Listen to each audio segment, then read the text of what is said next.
Hello મિત્રો, કેમ છો? મજામાં? આજે હું લઈને આવી છું સરસ મજાનું પેટના અંદર ખાવાનું પચન થઈ જાય, પેટના અંદર કંઈ પણ જાતના ઇન્ફેક્શન હોય મટી જાય અને સેહત બહુ જ સરસ રહે.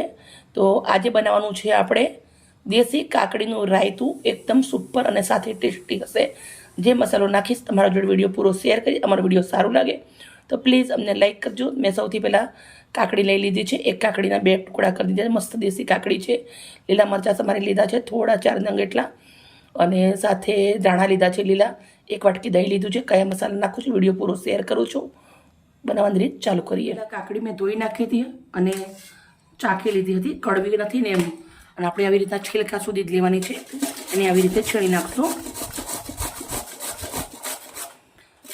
આમાં તેલ વગર જ તમે બની જાય છે અને પેટ પણ તમારું ભરાઈ જાય છે.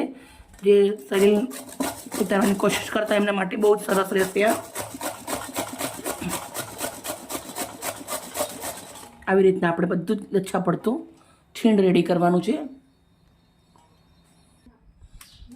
હવે અમે 1.5 કાકડી લીધી છે, આટલી હું બચાવી દઉં છું. સૌથી પહેલાં આપણે શેકેલું જીરું લીધું છે મેં, 1 ચમચી ભરીને એ હાથથી આવી રીતે મચડી અને નાખી અંદર. હવે નાખું છું લીલા ધાણા, ભરપૂર ડંડી સુધી ઝીણા ઝીણા સમારી દીધા છે. લીલા મરચાં, બાળકો નાના હોય તો મરચાં નહીં નાખવાના. સૂકા ધાણાનો પાવડર, પછી લાલ મરચું બધું અડધી ચમચી છે. પછી અડધી ચમચી મીઠું, થોડું કેવું હું સિંધા મીઠું નાખી દઉં છું, પિંક કલરનું આવે. સાથે નાખવાનું છે આપણું મસ્ત મજાનું ખાટું ખાટું દહીં. હવે આપણે આવી રીતના કાંટાવાળી ચમચી લેવાની છે, એનાથી સરસ મજાનું આવી રીતે મિક્સ કરી દેવાનું છે. તમારા ઘરે ખાટું ઓછું ખાતા તમે મોરું દહીં બી વાપરી શકો છો. ઘરનું જમાવેલું હોય તો બેસ્ટ રહેશે.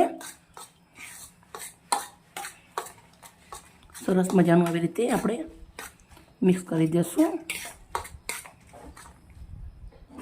મેં સરસ મજાનું મિક્સ કરી અને રેડી કરી દીધું છે. આ રાયતું અમે રોટલી જોડે ખાઈએ છીએ. તમારે રોટલી વગર ખાવું હોય તો તમે દહીં થોડું વધારે નાખી શકો છો. આવી રીતના પ્લેટ લીધી છે, પ્લેટના અંદર આપણે લઈ લેશું.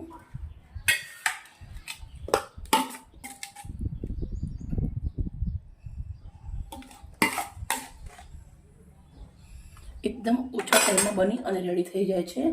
હું લઈ આવી છું ફ્રેશ પૂંદીલો તોડીને. તમે જોઈ શકો છો મસ્ત પૂંદીલો છે. આપણે ઘરે કુંડામાં જ વાયેલો છે. આપણે અને આવી રીતે સજાવી દઈશું. કોઈ પણ વ્યક્તિ પૂંદીલાનું અને દહીંનું, લીંબુનું સેવન કરે એને આંતરડાના અંદર ગમે તેવી તકલીફ હોય પેટના અંદર તો મટી જાય છે.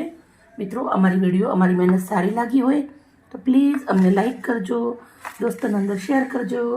કાલે આવી નવી રેસીપી સાથે. Bye bye.